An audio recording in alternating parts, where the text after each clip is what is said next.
प्यारे भक्तों, आज सोमवार का दिन भगवान शंकर जी का दिन माना गया है। भगवान शंकर जी को तीनों लोकों का स्वामी माना जाता है। भगवान शिव को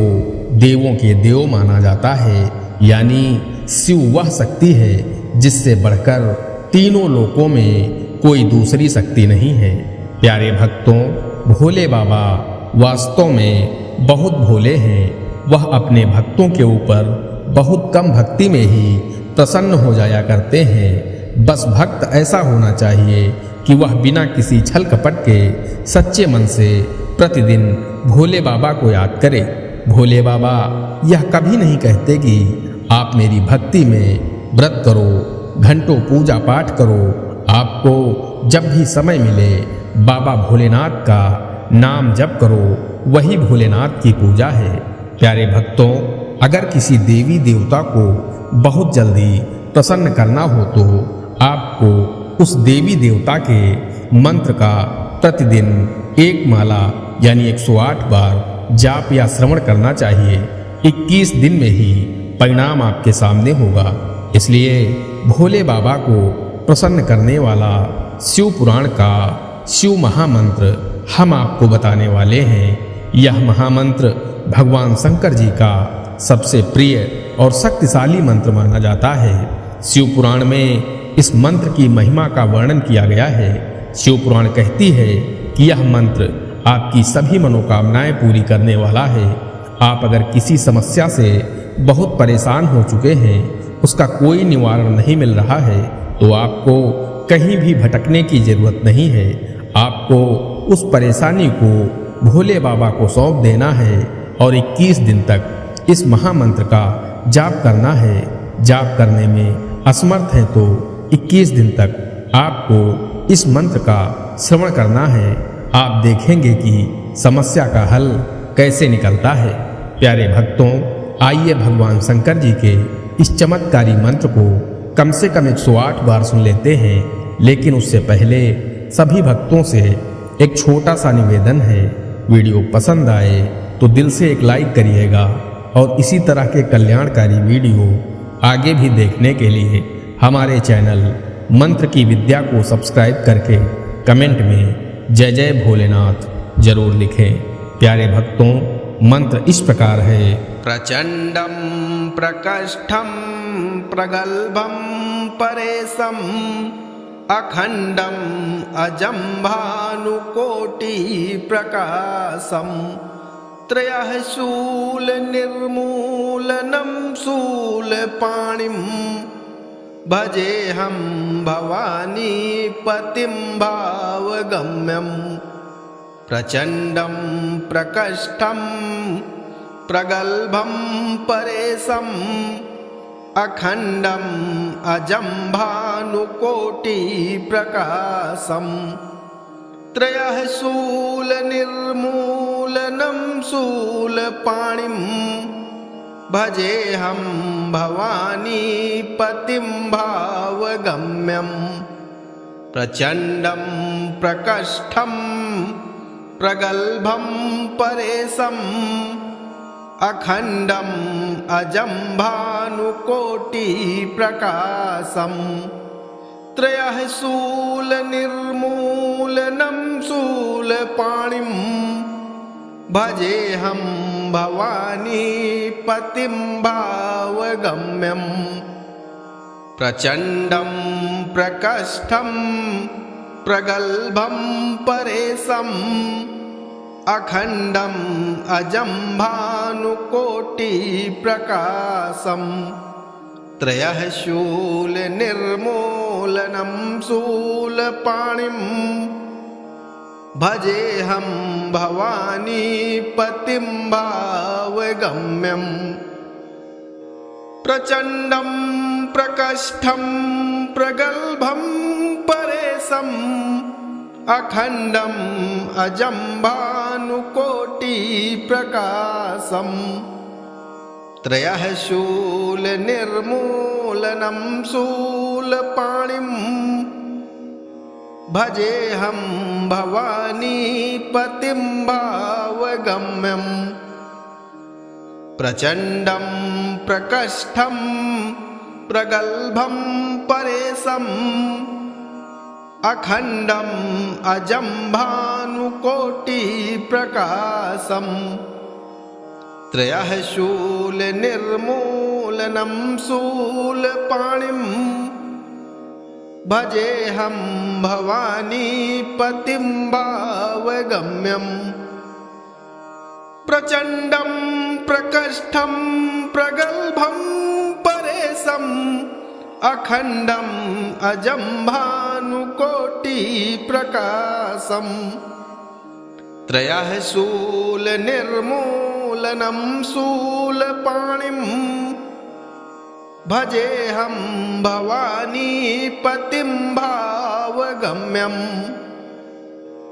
प्रचण्डं प्रकष्ठं प्रगल्भं परेशम् अखण्डम् अजं भानुकोटिप्रकाशम् त्रयः शूलनिर्मूलनं शूलपाणिं भजेऽहं भवानीपतिं भावगम्यम् प्रचण्डं प्रकष्ठं प्रगल्भं परेशम् अखण्डम् अजं भानुकोटिप्रकाशम् त्रयः शूलनिर्मूलनं शूलपाणिं भजेऽहं भवानीपतिं भावगम्यम् प्रचण्डं प्रकष्ठं प्रगल्भं परेशम्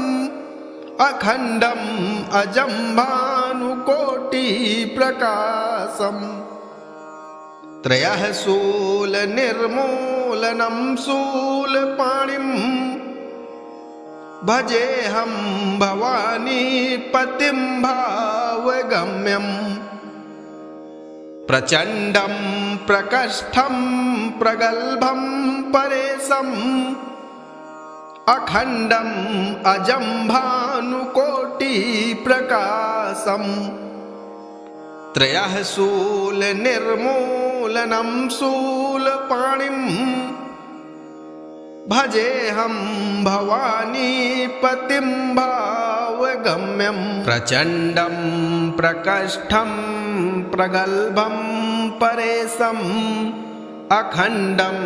अजं भानुकोटिप्रकाशम् त्रयः शूलनिर्मूलनं शूलपाणिं भजेऽहं भवानीपतिं भावगम्यम् प्रचण्डं प्रकष्ठं प्रगल्भं परेशम् अखण्डम् अजं भानुकोटिप्रकाशम् त्रयः शूलनिर्मूलनं शूलपाणिं भजेऽहं भवानीपतिं भावगम्यम् प्रचण्डं प्रकष्ठं प्रगल्भं परेशम् अखण्डम् अजं भानुकोटिप्रकाशम् त्रयः शूलनिर्मूलनं शूलपाणिं भजेऽहं भवानीपतिं भावगम्यम् प्रचण्डं प्रकष्ठं प्रगल्भं परेशम् अखण्डम् अजं भानुकोटिप्रकाशम्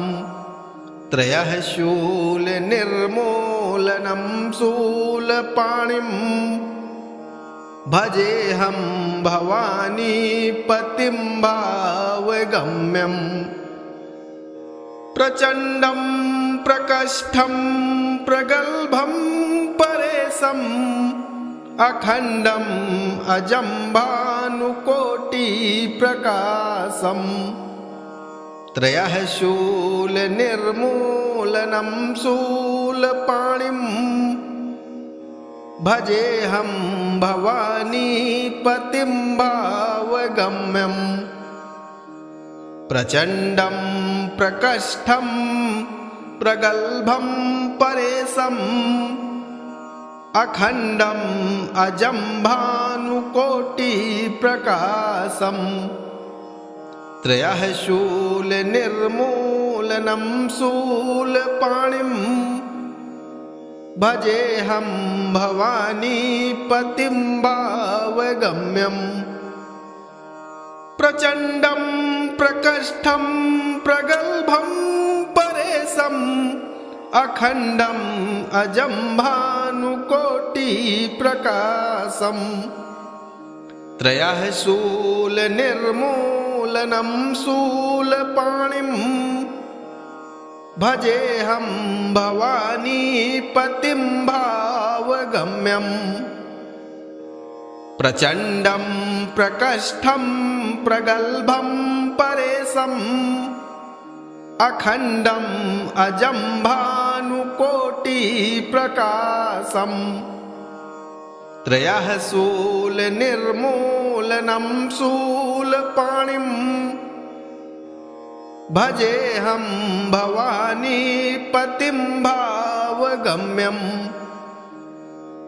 प्रचण्डं प्रकष्ठं प्रगल्भं परेशम् अखण्डम् अजं भानुकोटिप्रकाशम् त्रयः शूलनिर्मूलनं शूलपाणिम् भजेऽहं भवानीपतिं भावगम्यम् प्रचण्डं प्रकष्ठं प्रगल्भं परेशम् अखण्डम् अजं भानुकोटिप्रकाशम् त्रयः शूलनिर्मूलनं शूलपाणिम् भजेऽहं भवानीपतिं भावगम्यम् प्रचण्डं प्रकष्ठं प्रगल्भं परेशम् अखण्डम् अजं भानुकोटिप्रकाशम् त्रयः शूलनिर्मूलनं शूलपाणिम् भजेऽहं भवानीपतिं भावगम्यम् प्रचण्डं प्रकष्ठं प्रगल्भं परेशम् अखण्डम् अजं भानुकोटिप्रकाशम् त्रयः शूलनिर्मूलनं शूलपाणिम् भजेऽहं भवानीपतिं भावगम्यम् प्रचण्डं प्रकष्ठं प्रगल्भं परेशम् अखण्डम् अजं भानुकोटिप्रकाशम् त्रयः शूलनिर्मूलनं शूलपाणिम् भजेऽहं भवानीपतिं भावगम्यम् प्रचण्डं प्रकष्ठं प्रगल्भं परेशम् अखण्डम् अजं भानुकोटिप्रकाशम् त्रयः शूलनिर्मूलनं शूलपाणिम् भजेऽहं भवानीपतिं भावगम्यम् प्रचण्डं प्रकष्ठं प्रगल्भं परेशम् अखण्डम् अजं भानुकोटिप्रकाशम् त्रयः शूलनिर्मूलनं शूलपाणिम् भजेऽहं भवानीपतिं भावगम्यम् प्रचण्डं प्रकष्ठं प्रगल्भं परेशम् अखण्डम् अजं भानुकोटिप्रकाशम् त्रयः शूलनिर्मूलनं शूलपाणिम् भजेऽहं भवानीपतिं भावगम्यम् प्रचण्डं प्रकष्ठं प्रगल्भं परेशम् अखण्डम् अजं भानुकोटिप्रकाशम् त्रयः शूलनिर्मूलनं शूलपाणिम् भजेऽहं भवानीपतिं भावगम्यम् प्रचण्डं प्रकष्ठं प्रगल्भं परेशम् अखण्डम् अजं भानुकोटिप्रकाशम् त्रयः शूलनिर्मूलनं शूलपाणिम् भजेऽहं भवानीपतिं भावगम्यम् प्रचण्डं प्रकष्ठं प्रगल्भं परेशम् अखण्डम् अजं भानुकोटिप्रकाशम् त्रयः शूलनिर्मूलनं शूलपाणिम् भजेऽहं भवानीपतिं भावगम्यम् प्रचण्डं प्रकष्ठं प्रगल्भं परेशम् अखण्डम् अजं भानुकोटिप्रकाशम् त्रयः शूलनिर्मूलनं शूलपाणिम् भजेऽहं भवानीपतिं भावगम्यम् प्रचण्डं प्रकष्ठं प्रगल्भं परेशम् अखण्डम् अजं भानुकोटिप्रकाशम् त्रयः शूलनिर्मूलनं शूलपाणिम् भजेऽहं भवानीपतिं भावगम्यम् प्रचण्डं प्रकष्ठं प्रगल्भं परेशम् अखण्डम् अजं भानुकोटिप्रकाशम् त्रयः शूलनिर्मूलनं शूलपाणिम् भजेऽहं भवानीपतिं भावगम्यम् प्रचण्डं प्रकष्ठं प्रगल्भं परेशम् अखण्डम् अजं भानुकोटिप्रकाशम् त्रयः शूलनिर्मूलनं शूलपाणिम् भजेऽहं भवानीपतिं भावगम्यम् प्रचण्डं प्रकष्ठं प्रगल्भं परेशम् अखण्डम् अजं भानुकोटिप्रकाशम् त्रयः शूलनिर्मूलनं शूलपाणिम् भजेऽहं भवानीपतिं भावगम्यम् प्रचण्डं प्रकष्ठं प्रगल्भं परेशम् अखण्डम् अजं भानुकोटिप्रकाशम् त्रयः शूलनिर्मूलनं शूलपाणिम् भजेऽहं भवानीपतिं भावगम्यम् प्रचण्डं प्रकष्ठं प्रगल्भं परेशम् अखण्डम् अजं भानुकोटिप्रकाशम् त्रयः शूलनिर्मूलनं शूलपाणिम् भजेऽहं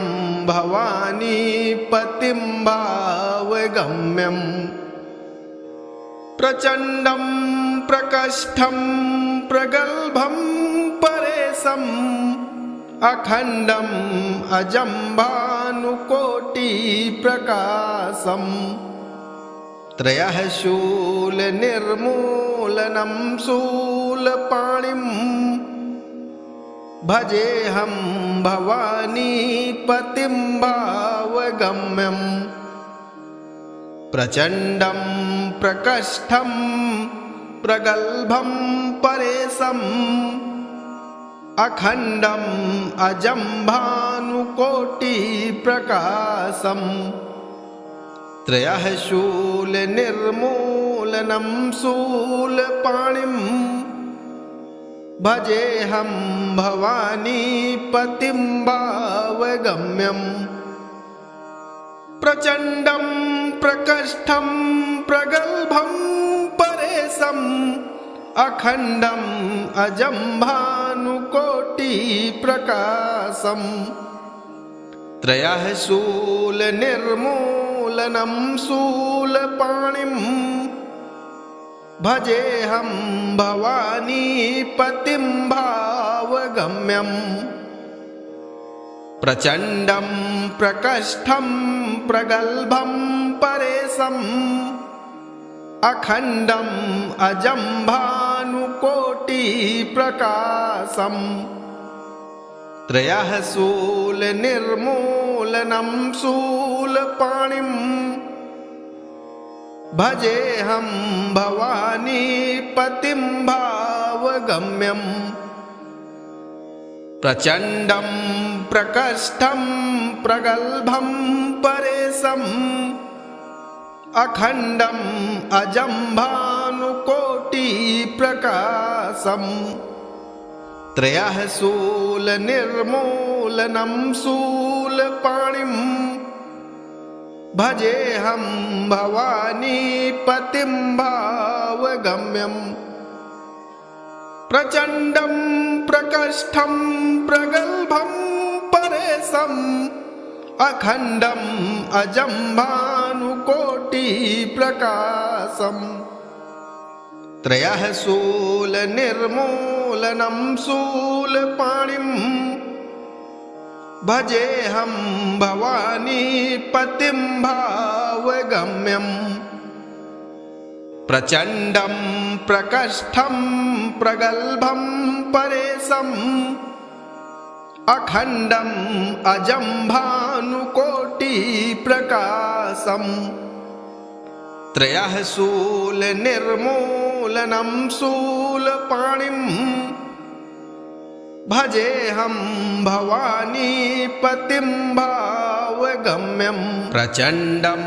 प्रकष्ठं प्रगल्भं परेशम् अखण्डम् अजं भानुकोटिप्रकाशम् त्रयः शूलनिर्मूलनं शूलपाणिम् भजेऽहं भवानीपतिं भावगम्यम् प्रचण्डं प्रकष्ठं प्रगल्भं परेशम् अखण्डम् अजं भानुकोटिप्रकाशम् त्रयः शूलनिर्मूलनं शूलपाणिम् भजेऽहं भवानीपतिं भावगम्यम् प्रचण्डं प्रकष्ठं प्रगल्भं परेशम् अखण्डम् अजं भानुकोटिप्रकाशम् त्रयः शूलनिर्मूलनं शूलपाणिम् भजेऽहं भवानीपतिं भावगम्यम् प्रचण्डं प्रकष्ठं प्रगल्भं परेशम् अखण्डम् अजं भानुकोटिप्रकाशम् त्रयः शूलनिर्मूलनं शूलपाणिम् भजेऽहं भवानीपतिं भावगम्यम् प्रचण्डं प्रकष्ठं प्रगल्भं परेशम् अखण्डम् अजं भानुकोटिप्रकाशम् त्रयः शूलनिर्मूलनं शूलपाणिम् भजेऽहं भवानीपतिं भावगम्यम् प्रचण्डं प्रकष्ठं प्रगल्भं परेशम् अखण्डम् अजं भानुकोटिप्रकाशम् त्रयः शूलनिर्मूलनं शूलपाणिम् भजेऽहं भवानीपतिं भावगम्यम् प्रचण्डं प्रकष्ठं प्रगल्भं परेशम् अखण्डम् अजं भानुकोटिप्रकाशम् त्रयः शूलनिर्मूलनं शूलपाणिम् भजेऽहं भवानीपतिं भावगम्यम् प्रचण्डं प्रकष्ठं प्रगल्भं परेशम् अखण्डम् अजं भानुकोटिप्रकाशम् त्रयः शूलनिर्मूलनं शूलपाणिम् भजेऽहं भवानीपतिं भावगम्यम् प्रचण्डं प्रकष्ठं प्रगल्भं परेशम् अखण्डम् अजं भानुकोटिप्रकाशम् त्रयः शूलनिर्मूलनं शूलपाणिम् भजेऽहं भवानीपतिं भावगम्यम् प्रचण्डं प्रकष्ठं प्रगल्भं परेशम् अखण्डम् अजं भानुकोटिप्रकाशम् त्रयः शूलनिर्मूलनं शूलपाणिम् भजेऽहं भवानीपतिं भावगम्यम् प्रचण्डं प्रकष्ठं प्रगल्भं परेशम् अखण्डम् अजं भानुकोटिप्रकाशम् त्रयः शूलनिर्मूलनं शूलपाणिम् भजेऽहं भवानीपतिं भावगम्यम् प्रचण्डं प्रकष्ठं प्रगल्भं परेशम् अखण्डम् अजं भानुकोटिप्रकाशम् त्रयः शूलनिर्मूलनं शूलपाणिम् भजेऽहं भवानीपतिं भावगम्यम् प्रचण्डं प्रकष्ठं प्रगल्भं परेशम् अखण्डम् अजं भानुकोटिप्रकाशम् त्रयः शूलनिर्मूलनं शूलपाणिम् भजेऽहं भवानीपतिं भावगम्यम् प्रचण्डं प्रकष्ठं प्रगल्भं परेशम् अखण्डम् अजं भानुकोटिप्रकाशम् त्रयः शूलनिर्मूलनं शूलपाणिम् भजेऽहं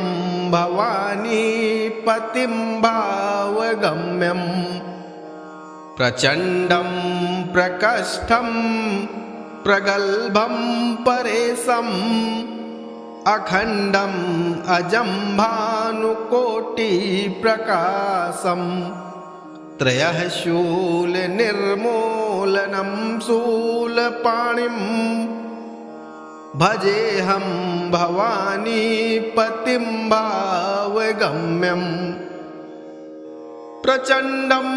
प्रकष्ठं प्रगल्भं परेशम् अखण्डम् अजं भानुकोटिप्रकाशम् त्रयः शूलनिर्मूलनं शूलपाणिम् भजेऽहं भवानीपतिं भावगम्यम् प्रचण्डं प्रकष्ठं प्रगल्भं परेशम् अखण्डम् अजं भानुकोटिप्रकाशम्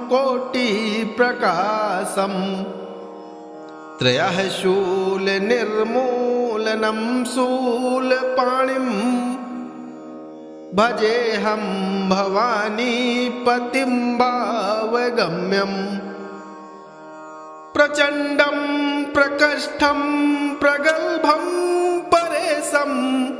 अखण्डम् अजं भानुकोटिप्रकाशम् त्रयः शूलनिर्मूलनं शूलपाणिम् भजेऽहं भवानीपतिं भावगम्यम् प्रचण्डं प्रकष्ठं प्रगल्भं परेशम् अखण्डम् अजं भानुकोटिप्रकाशम् त्रयः शूलनिर्मूलनं शूलपाणिम्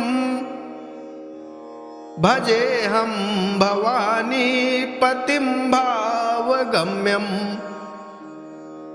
प्रचण्डं प्रकष्ठं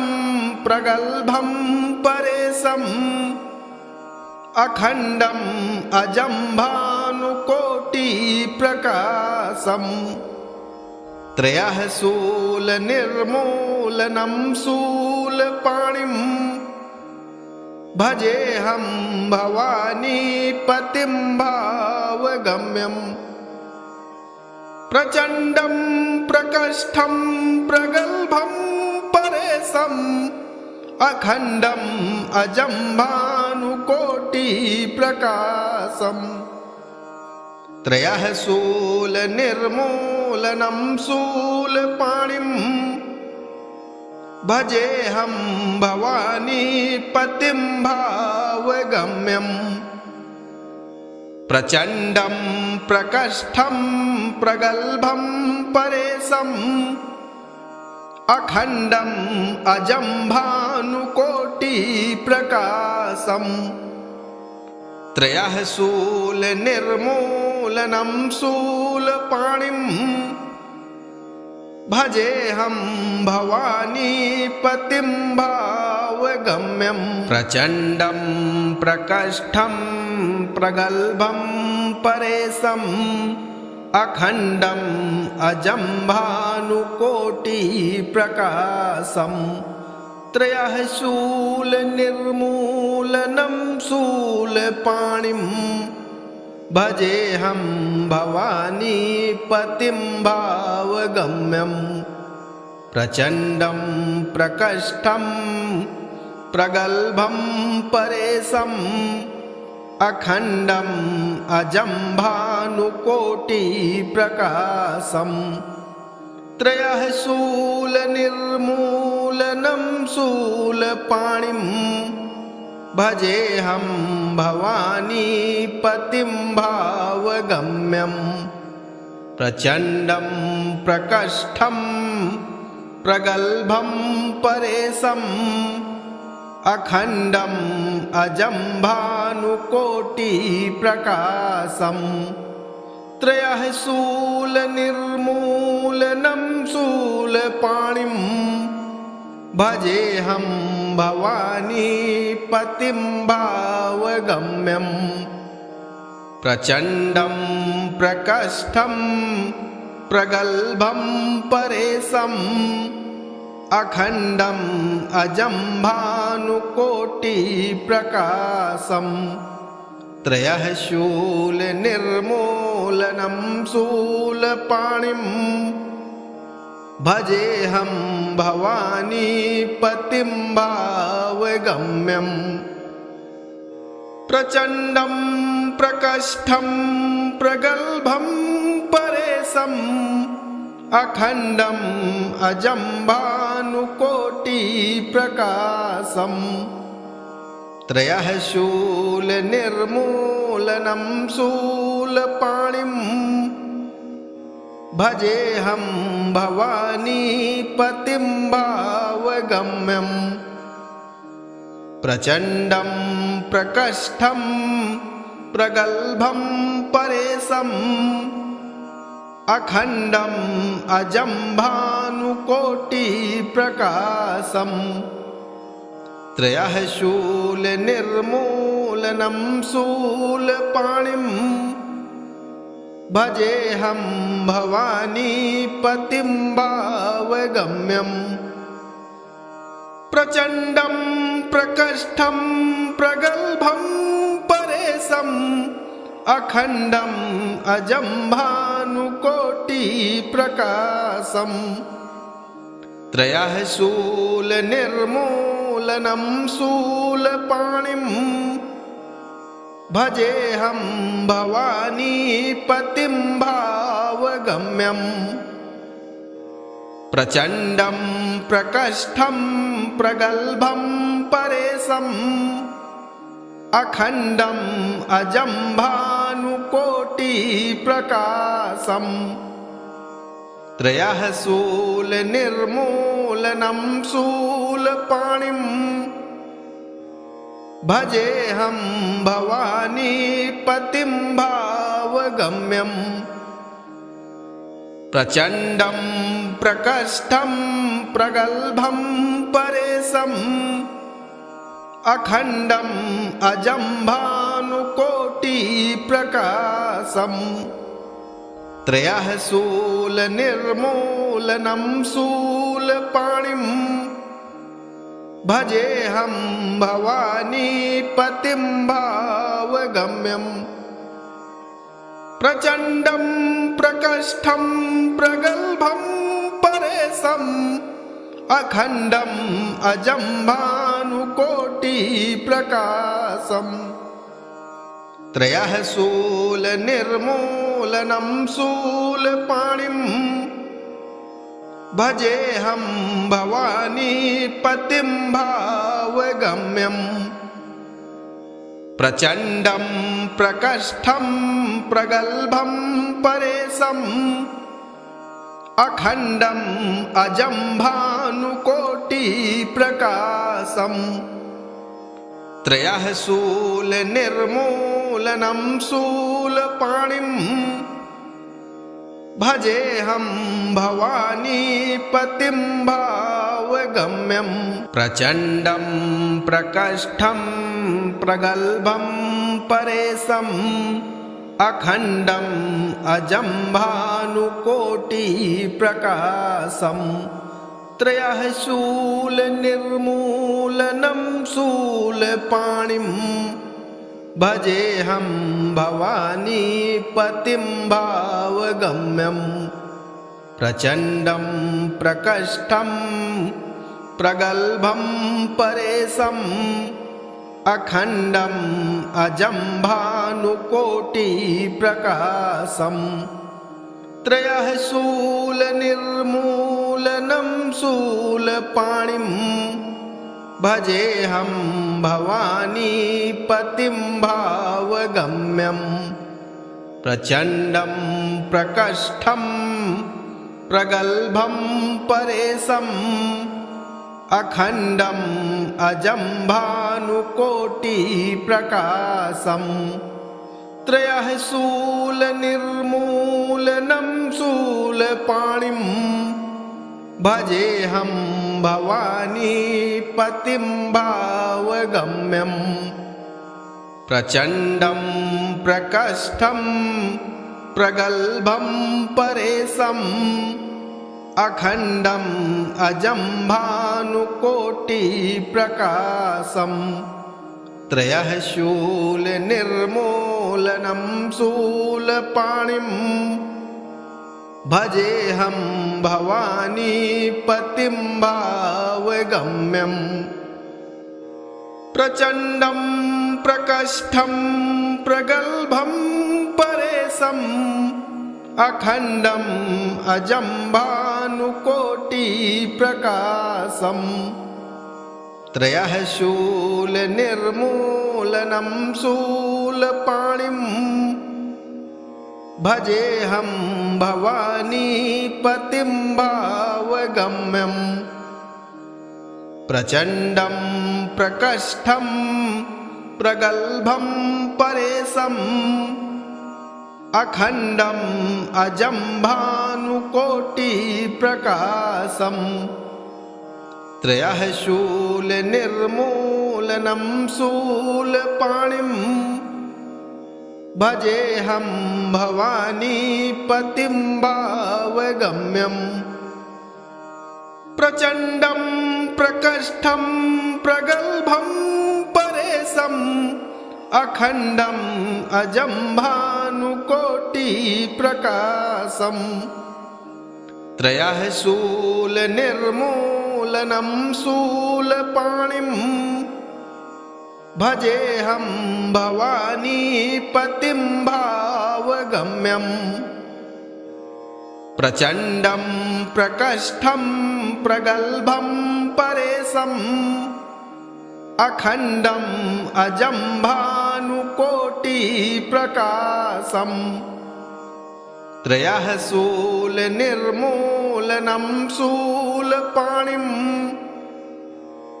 भजेऽहं भवानीपतिं भावगम्यम् प्रचण्डं प्रकष्ठं प्रगल्भं परेशम् अखण्डम् अजं भानुकोटिप्रकाशम् त्रयः शूलनिर्मूलनं शूलपाणिम् भजेऽहं भवानीपतिं भावगम्यम् प्रचण्डं प्रकष्ठं प्रगल्भं परेशम् अखण्डम् अजं भानुकोटिप्रकाशम् त्रयः शूलनिर्मूलनं शूलपाणिम् भजेऽहं भवानीपतिं भावगम्यम् प्रचण्डं प्रकष्ठं प्रगल्भं परेशम् अखण्डम् अजं भानुकोटिप्रकाशम् त्रयः शूलनिर्मूलनं शूलपाणिम् भजेऽहं भवानीपतिं भावगम्यम् प्रचण्डं प्रकष्ठं प्रगल्भं परेशम् अखण्डम् अजं भानुकोटिप्रकाशम् त्रयः शूलनिर्मूलनं शूलपाणिम् भजेऽहं भवानीपतिं भावगम्यम् प्रचण्डं प्रकष्ठं प्रगल्भं परेशम् अखण्डम् अजं भानुकोटिप्रकाशम् त्रयः शूलनिर्मूलनं शूलपाणिम् भजेऽहं भवानीपतिं भावगम्यम् प्रचण्डं प्रकष्ठं प्रगल्भं परेशम् अखण्डम् अजं भानुकोटिप्रकाशम् त्रयः शूलनिर्मूलनं शूलपाणिम् भजेऽहं भवानीपतिं भावगम्यम् प्रचण्डं प्रकष्ठं प्रगल्भं परेशम् अखण्डम् अजं भानुकोटिप्रकाशम् त्रयः शूलनिर्मूलनं शूलपाणिम् भजेऽहं भवानीपतिं भावगम्यम् प्रचण्डं प्रकष्ठं प्रगल्भं परेशम् अखण्डम् अजं भानुकोटिप्रकाशम् त्रयः शूलनिर्मूलनं शूलपाणिम् भजेऽहं भवानीपतिं भावगम्यम् प्रचण्डं प्रकष्ठं प्रगल्भं परेशम् अखण्डम् अजं भानुकोटिप्रकाशम् त्रयः शूलनिर्मूलनं शूलपाणिं भजेऽहं भवानीपतिं भावगम्यम् प्रचण्डं प्रकष्ठं प्रगल्भं परेशम् अखण्डम् अजं भानुकोटिप्रकाशम् त्रयः शूलनिर्मूलनं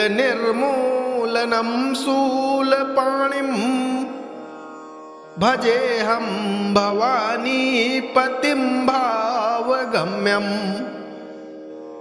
प्रचण्डं प्रकष्ठं प्रगल्भं परेशम् अखण्डम् अजं भानुकोटिप्रकाशम् त्रयः शूलनिर्मूलनं शूलपाणिं भजेऽहं भवानीपतिं भावगम्यम् प्रचण्डं प्रकष्ठं प्रगल्भं परेशम् अखण्डम् अजं भानुकोटिप्रकाशम् त्रयः शूलनिर्मूलनं शूलपाणिं भजेऽहं भवानीपतिं भावगम्यम् प्रचण्डं प्रकष्ठं प्रगल्भं परेशम् अखण्डम् अजं भानुकोटिप्रकाशम्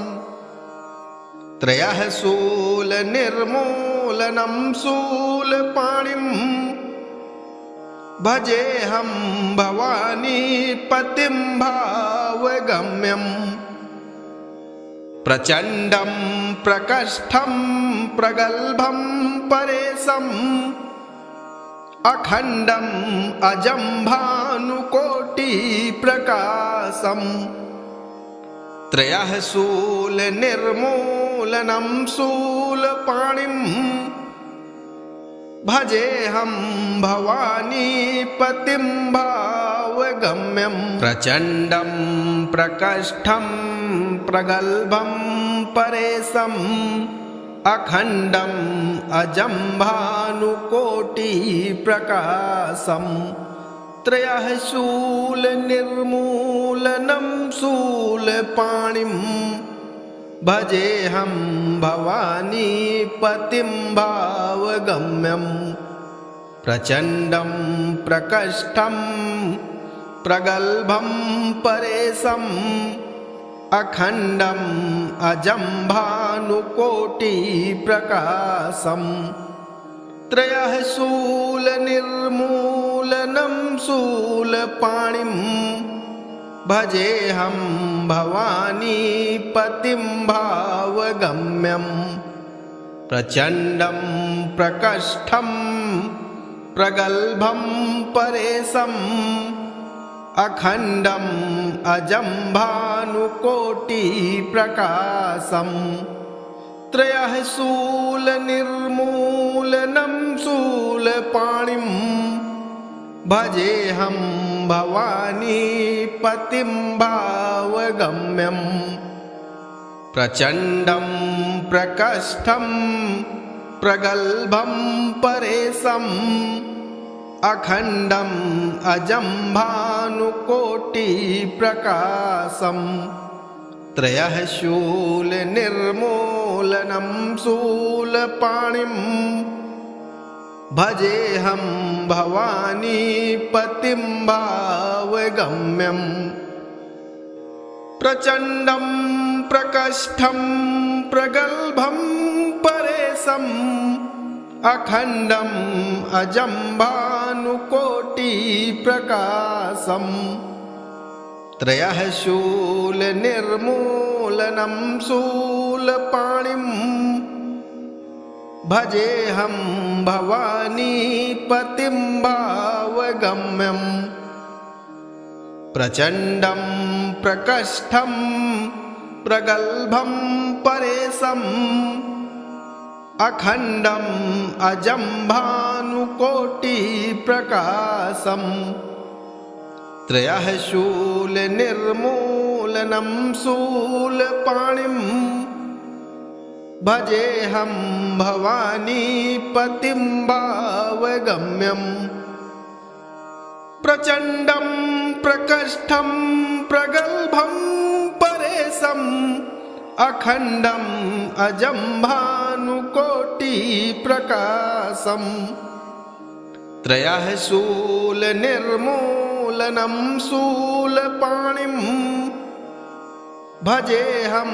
भवानीपतिं भावगम्यम् प्रचण्डं प्रकष्ठं प्रगल्भं परेशम् अखण्डम् अजं भानुकोटिप्रकाशम् त्रयः शूलनिर्मूलनं शूलपाणिम् भजेऽहं भवानीपतिं भावगम्यम् प्रचण्डं प्रकष्ठं प्रगल्भं परेशम्